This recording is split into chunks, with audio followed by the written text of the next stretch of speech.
A new variant of the coronavirus has quickly become the dominant variant in the United States. The subvariant of Omicron, known as BA.5, is threatening not just a new wave of infections, but also reinfections. More than 100,000 cases are being reported per day. That's 5 times more than we saw around this time last year.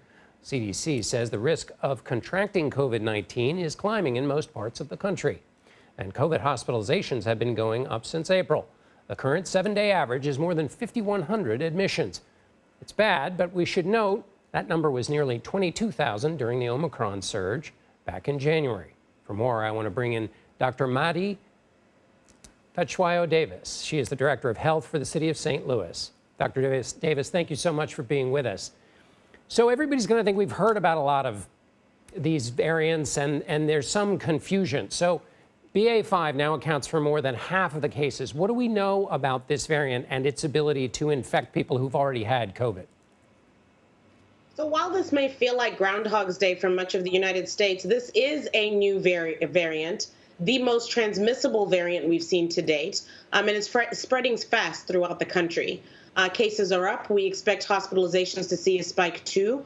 And this is difficult because we're just coming off a surge that was significant in nature, too. So the virus is mutating. Does that mean the symptoms are changing?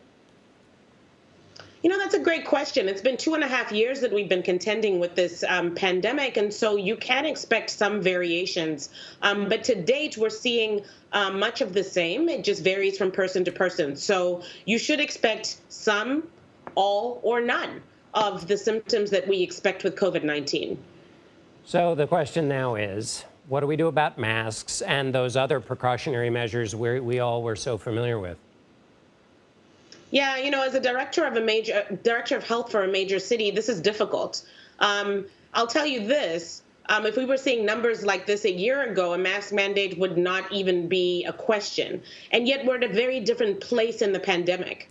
Most health departments, if not all, are not empowered to have mask mandates around the country. Here in St. Louis, I have been strongly recommending masking indoors, increasing messaging, and doing as much around education. But we are seeing so much pandemic fatigue and difficulty with compliance here, and I'm sure in many jurisdictions across the country. Well, exactly. So let me ask you about difficulty with compliance and kind of the public mood about not masks, but vaccines. So Novak Djokovic, who won the Wimbledon, his 21st Grand Slam, he's unvaccinated. And that decision could keep him out of the U.S. Open. There was a time months ago where people would say, well, that makes sense. You know, he's not vaccinated. But now, what is your assessment of vaccination fatigue or the public view about vaccinations and whether they are as useful, given that there have been so many cases people have heard about happening to people who've been vaccinated and boosted? Also very real.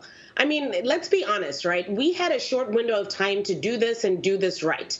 And unfortunately, 2.5 years is a long time to ask the public, many of whom may not have a high level of vaccine or health literacy, to keep being on the highest of alert, right? We did a fantastic job around first and even second doses of vaccinations. Here in St. Louis, over 63% vaccinated, and yet we never made it to that elusive herd immunity.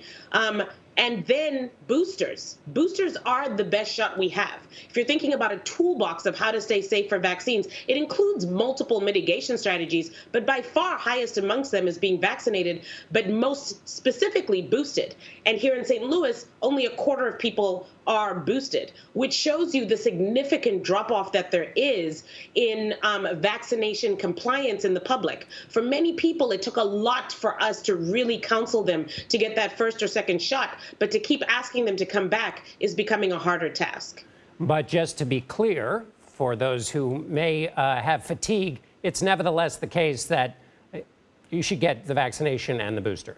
Absolutely. Absolutely. We've got to think about this the same way we think about multiple viruses. There are viruses for which it's fortunate enough to get one shot in your life and you're done. But there's viruses like the flu vaccine, for example, where we get a shot every year. We don't know where we'll land with COVID, but we should do everything we can to stay safe. And so vaccinations remain the #1 way to stay safe.